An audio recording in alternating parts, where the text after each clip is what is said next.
Oke bosku, balik lagi sama gua. Nah, jadi di sini gua berhubung lagi ngopreket ya, karena gue juga ingat ada yang nanya itu, kalau nggak salah sih pertanyaannya dia motor ngelistrik ya. Jadi setelah dia upgrade ini motor, terus kenapa di bagian RPM atas itu biasanya ngelistrik? Kalau untuk liaran itu dari segi korteran aja ya, dari segi korteran aja maksimal apa ya, maksimal padatnya korteran itu dia ambilnya pas ya. Selebihnya itu dia pasti pakai plus ya. Jadi dia nggak kan biasanya kalau korteran Rayon itu kan dia min ya, min dari ukuran piston lah, taruhlah seperti itu ya bosku. Ini simpelnya aja sih biar lebih paham dengan penjelasan gua lah. Gua ngejelasin secara ya sedetail-detailnya gua lah ya bosku. Pokoknya semoga dimengerti aja deh. Jadi intinya kita bikin motor, terus kita korteran baru nih, blok nih ya, korteran baru. Nah korterannya itu kalau misalkan kita untuk sebat-sebat di jalan, itu kalau bisa korterannya antara pas dan juga plus. Plusnya itu plus 1 sampai maksimal itu plus 2.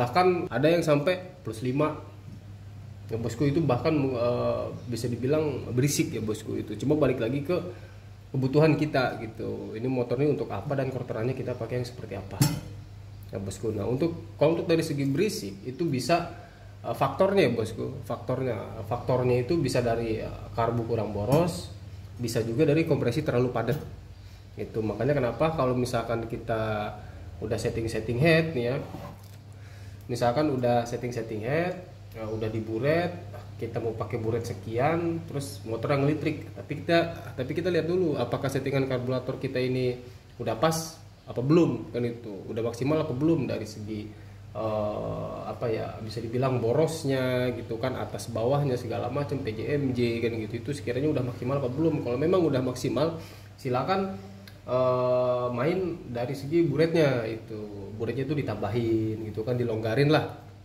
gitu. Mungkin pakai angka 11 sih terlalu padat misalkan kan, angka 11 sih terlalu padat, coba dilonggarin. Nah, biasanya sih langsung dikerok aja di sini.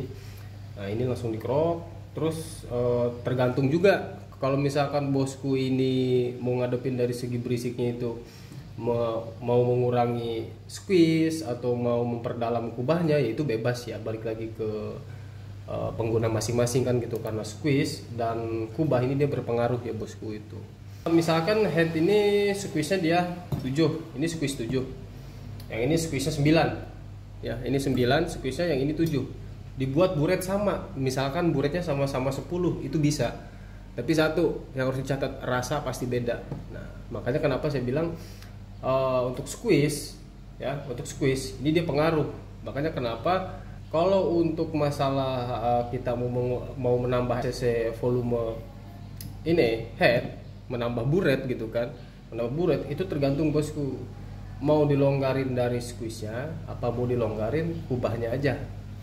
Kayak semacamnya diperdalam nih di sini nih, dibikin apa ya namanya, kalau bahasa guanya mah dilegokin lah ya, dilegokin kan itu. Yang tadinya ini rata kayak mangkok cap ayam gitu kan, ini rata, nah terus dilegokin misalkan dikit-dikit kan gitu, diburet lagi ya, itu bebas karena squeeze ini dia berpengaruh ya bosku.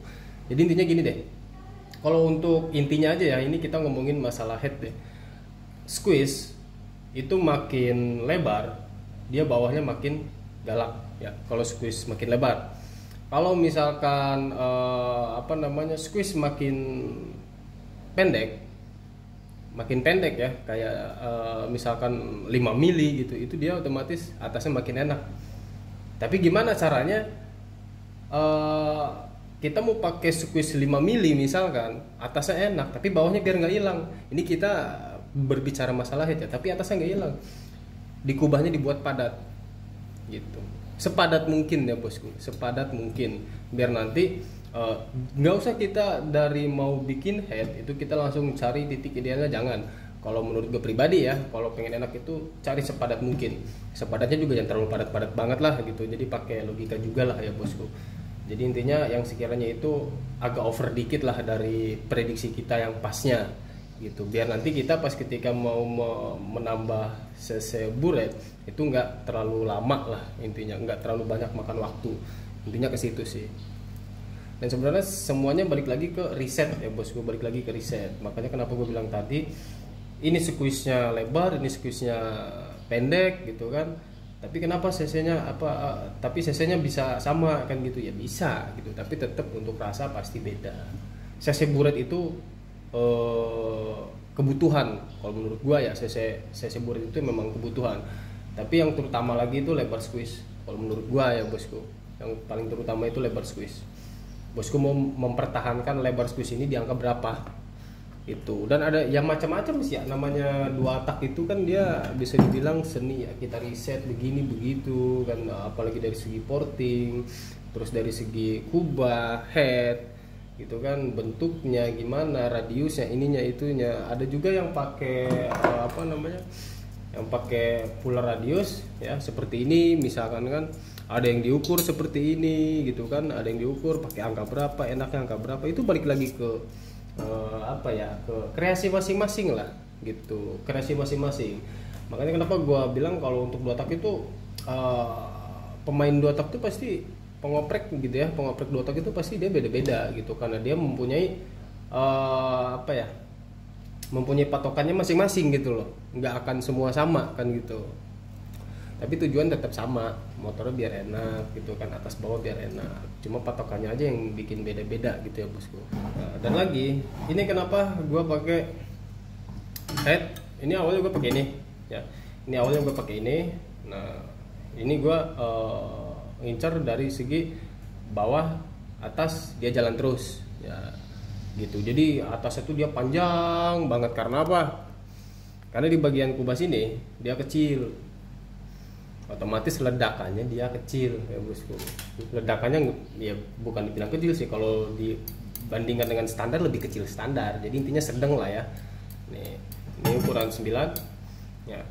Jadi awal dia galak, dan untuk atas dia pasti panjang banget.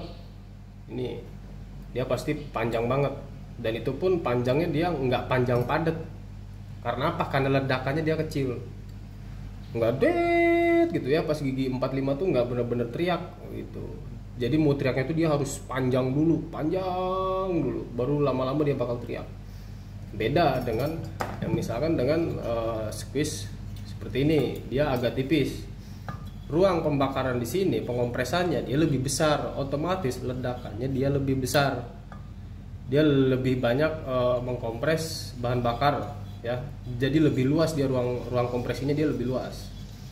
Kalau ini dia agak kecil, makanya kenapa atasnya tuh lama banget mau naik. Nah, kalau ini pasti agak cepet, karena apa? Ya dari ruang bakarnya aja di sini dia kubah ya. Kubah ini kan ruang bakarnya nih untuk head nih. Ruang bakarnya dia besar. Gitu, otomatis untuk dorongan torsinya dia lebih besar lagi. Ya bosku. Jadi intinya buat yang RPM-nya ngelitrik itu usahakan setting karbo aja dulu sampai maksimal ya bosku. Kalau memang sudah maksimal dia tetap masih ngelitrik, berarti emang dia untuk bagian head dia terlalu padat. Balik lagi ke tergantung mau memperbesar atau memperdalam bagian kubah atau mau memperlebar squeeze. Balik lagi ke situ ya. Oke, seperti yang gue jelaskan tadi, intinya seperti itu. Semoga dipahami, dan makasih udah potongin video ini ya bosku. Pokoknya jangan lupa dukung terus channel gue. Oke, thank you.